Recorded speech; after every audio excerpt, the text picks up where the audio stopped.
this little correlation between other things. We don't know what other emotions are. The one emotion that we seem to understand is fear. Every time someone is afraid, their amygdala is activated. I don't know what that says about what we are as scientists, but hopefully one day we will understand happiness, and maybe it just means that happiness is unique for all of us. I don't know. What were you going to say? I was something like that, like maybe each region of the brain could generate happiness in a certain way. I like that. I think that could be true. Alex? Do you know anything about how these experiments were carried out? Because it'd be interesting just to see how they were doing it. Like there's a bunch of people maybe strapped to a chair just having to watch some video of freaky shit, and they're analyzing whether they get scared or do people jump out and freak them out? Or, I don't know how they were done in human beings, but there's a process called fMRI, or functional magnetic resonance imaging, which essentially allows us to view blood flow in the brain in real time. So it might have been newer studies that have studied fear, might have involved that, but again, like I told you, there's probably a lot of animal studies. If you put a laceration in the amygdala of any type of mammal, that mammal will lack a fear response completely. Is it blood flow or neuron firing? Usually, it's hard for us to measure in humans. We can't really measure neuron firing because it's a very invasive technique. But like in mice or something, we can measure neuron firing. Oh. But if we were gonna be doing the experiment in human beings, we would look at blood flow because luckily we're not into programming stuff. Yeah, we torture animals, not people. We also torture people, but that's another story. Yeah. If the fear becomes real, you actually hit an animal and you poke them, do they elicit a response at that point if they have a? It's a good question. It's a really good question. You would think that if you were if you were causing pain to that animal, maybe that animal doesn't become afraid, that animal would move in another direction because it's this hurts, so I'm gonna go over there. Yeah, but maybe until the point of hurting, it's not. Yeah, so certain animals are actually born with innate fears within them. Like little monkeys, if you give a newborn monkey and you put a snake right in front of a newborn monkey, that newborn monkey will be freaked out. So that there are certain types of behaviors that are actually ingrained within us. So for our own protection. Oh wait, we were going to talk about the basal ganglia really quick. Just really fast, the basal ganglia is this kind of crazy looking structure that has lots of out branches. And it's involved with motor control and motor learning. I had a question down here. So the hippocampus, I said, was involved with converting short-term memory to long-term memory. So then where are memories stored? Anyone else?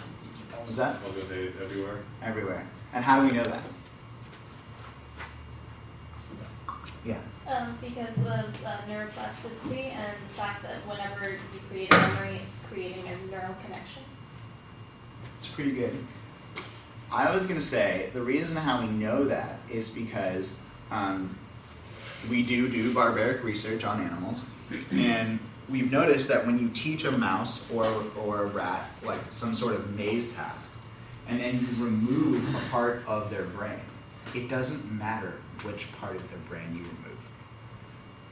It matters the size. So actually, if we teach that mouse or that rat a maze task, and we just take out a small little section, say in this region right here, that rat will actually be able to redo that maze task, even if we take it to the left side or the right side or the back. What it matters is the actual physical amount of material that we take out. I find that fascinating, that this hippocampus is involved with the conversion of short-term memory to long-term memory, but once it's going into long-term memory, it's everywhere. Yeah.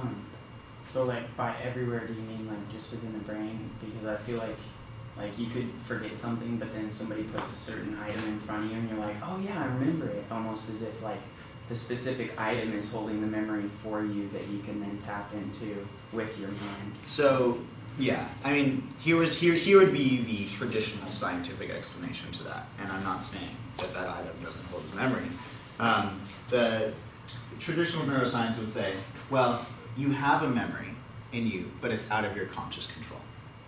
And your memory is your neurons that are going to kind of receive that memory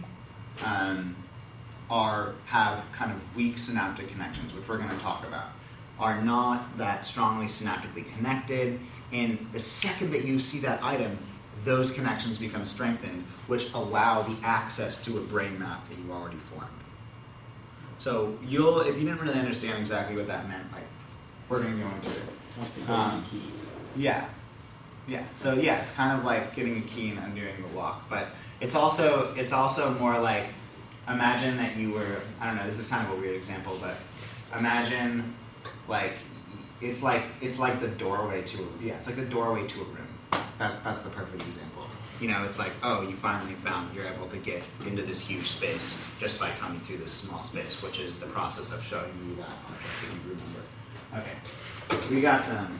Just going back a little bit, just talking about how like the rat, when it knows a maze and you can take out any part of its brain, that was kind of like Carl Prugro's idea that, you know, the brain is formed in a holographic information order, and that. Oh yeah, I was just gonna say, yeah, the holograph, like any part of it can represent the entirety of it, kind of thing. And then if you take out a bigger section, the image gets more distorted, which is exactly kind of similar.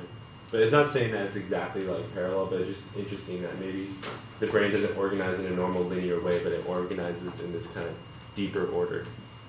So just, if you guys want to research that more, you can talk about Julian's research that. Pretty cool. Two other structures, cerebellum, it's involved with the coordination of motor control, and medulla. These are in the back part of our head, so, you know, if you're to, obtain some sort of brain injury, you don't want it to be in the back of your head, because the back of your head is involved with vital functions like controlling your heart rate, respiration, those types of things. The worst types of head injuries occur to the back of the brain, normally, yeah.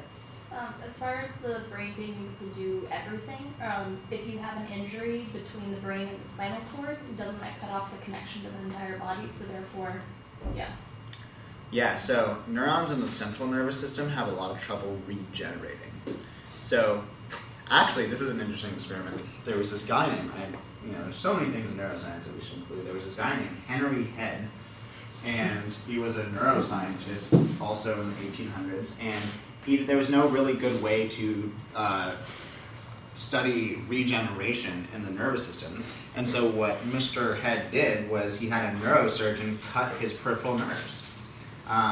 He actually had his own nerves cut, and he studied how long it took his own nerves to regenerate.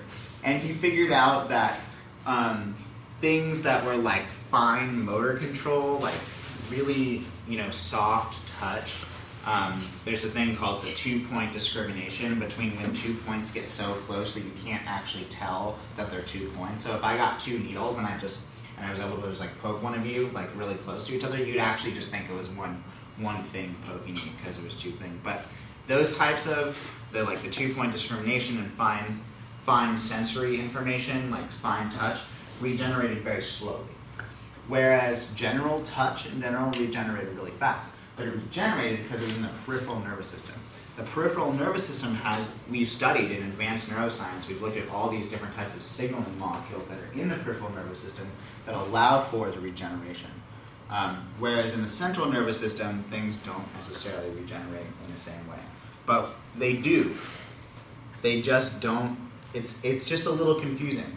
And we're gonna go in the kind of we're gonna go into like the plasticity of the central nervous system.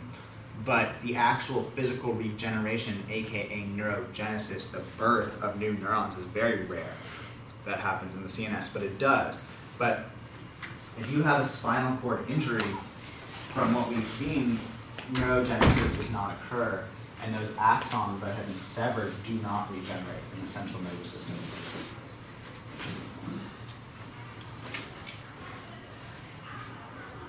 And I forgot the reason why evolutionarily they don't regenerate, but I'm going to look it up. We're going to talk about the reading on Friday. We're going to talk about it. We'll talk about it briefly today, and we'll talk about it a little bit on Friday. Did any of you read it yet? I read it. Not Are you stoked about it? Yeah, it was really cool. That's what I was Okay. talking about. Okay, so let's talk about neurons. All right, let's talk about the cool stuff that we want to talk about. Into the brain. All right, so this is a neuron. Does anyone tell me why this is fluorescent green? Sounds pretty cool to like see it, right? And you put a molecule in there. Yeah. What did we put in there to see this neuron? Uranium. Steven. Jellyfish thing? Yeah. There you go. So there's a protein called green fluorescent protein, or a GFP. And so what we did, since you guys know all about genetics now and all about genes and all that stuff, is we got a gene from a jellyfish. So we didn't synthesize our own gene, but we took our gene from the jellyfish, which is a gene that codes for green fluorescent protein. And then we inserted that gene into this mouse's or rat's DNA, and that mouse expressed green fluorescent protein in its neurons using the central dogma that we went over. And this is why we went over the central dogma, so you guys could understand stuff like this, because it's important. And so what that allowed us is that this rat was using its own transcriptional and translational machinery to pump out green fluorescent protein. How cool is that? And right now there's probably mice and rats at UCSC who have green fluorescent protein being pumped out in their brains too, so we can look at it. Yeah. Huh. Did it not?